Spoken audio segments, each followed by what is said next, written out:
ازيكم يا حبيب قلبي، عاملين ايه؟ انا عايز اقول لكم ان انا مش محضر اي كلام اقوله. بس انا محبط. اقسم بالله انا محبط بطريقه بشعه يعني. آه احنا ما بنعرفش نتصدر مره. احنا ما بنعرفش نتصدر مره كزمالك. لازم يحصل اي دروب. لازم يحصل اي دروب اللي هو يعطلنا. ازاي الاهلي يتعادل؟ ازاي يبقى هو مثلا عنده 4 نقط واحنا يبقى عندنا مثلا 6 بونت كده؟ ما ينفعش. ماتش بتاع المقاولين ده ما ينفعش اللي احنا اصلا بنطلع منه تعادل، وكمان ايه، تعادل سلبي كمان، فده في حد ذاته صعب. بص، هو من بداية التشكيلة اصلا يانيك فيريرا ده عامل تشكيلة يعني سيئة جدا. ازاي تلعب؟ ازاي يا حبيب قلبي انت تلعب الدباغ ده اول مرة طب نزله بديل. انت جاي بتنزله ويبدأ معاك الماتش، ابدأ بناصر منسي ونزله بديل.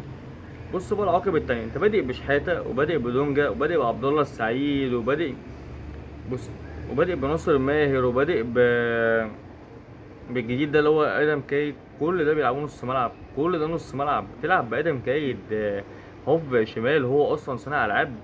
طب ليه؟ طيب ليه استبعدت شيكو بنزا يا عم؟ عاقبه ماديا، مش لازم لو تستبعده. عندك عبد الحميد معالي ده لعبه. عندك الولا البرازيلي اللي لسه نازل ده الفينا عيل، بسم الله ما شاء الله عليه، بسم الله ما شاء الله عليه. لعبه من الاول. الولا جاي لك جاهز، ليه بتقعده كل ده؟ ليه بتنزله في الاخر خالص؟ بتنزله في الاخر خالص والماتش مضغوط، كنت تنزله في الاول يا حبيبي. المدرب بجد صعب صعب. بص انت امشي معايا واحده واحده. انت بتلعب ادم كايد هوف شمال، ما عملش معاك اي حاجه خالص. وبتلاعب ناصر ناصر ماهر بتلعبه هوف يمين. ناصر ماهر هوف يمين من امتى؟ لعبها امتى ومش على عدلته؟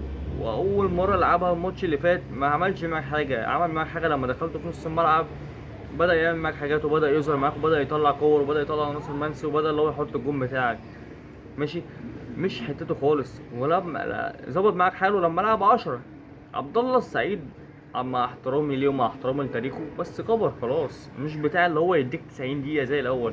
عبد الله السعيد زي ما الكابتن رضا عبد العال طلع قال لك اللي هو يديك معاك آخر نص ساعة. آخر نص ساعة بس عبد الله السعيد هو معاك يلعب فيها. غير كده أقسم بالله عبد الله السعيد ما يعرف يديك حاجة تاني. شحاتة بقى تعالى هنا بعد إذنك السنة. أنت لعيب كبير جدا وأنا بحبك أقسم بالله، بس خلاص يعني انت عشان جبت جون حلو في ماتش مش جاي معاك انت سكولز كله تاخد لي الكوره وشوت وشوت. لا مش كده يا حبيبي، العب واحده واحده. العب واحده واحده والمؤتمر الصحفي بتاع فيريرا الماتش اللي فات لما قال لك دونجا بينزل ما بين قلبين الدفاع وبيستلم الكوره هو اللي بيطلع اللعيبه، قال لك انا مش هعرف اعملها كل ماتش عشان خلاص الخطه دي ايه اتحفظت واللعيبه حفظتها والفرقه التانيه هتحفظها وكده. النهارده بالقرار، النهارده بالقرار ودونجا المشكله ما بيعرفش يطلع بالكوره، اقسم بالله ما بيعرف يطلع بالكوره. والونش حرام حرام حرام، الموسم ده بجد سيء ومش عارف يطلع بالكوره ووحش قوي لاعب يا حبيب قلبي، لاعب صراحه مصدق، ده لاعب صراحه مصدق شويه يعني. وفي دفاع انت تاني انت لسه جايبه من زد برضه، يعني بجد والله العظيم تعب اعصابه والله اللي احنا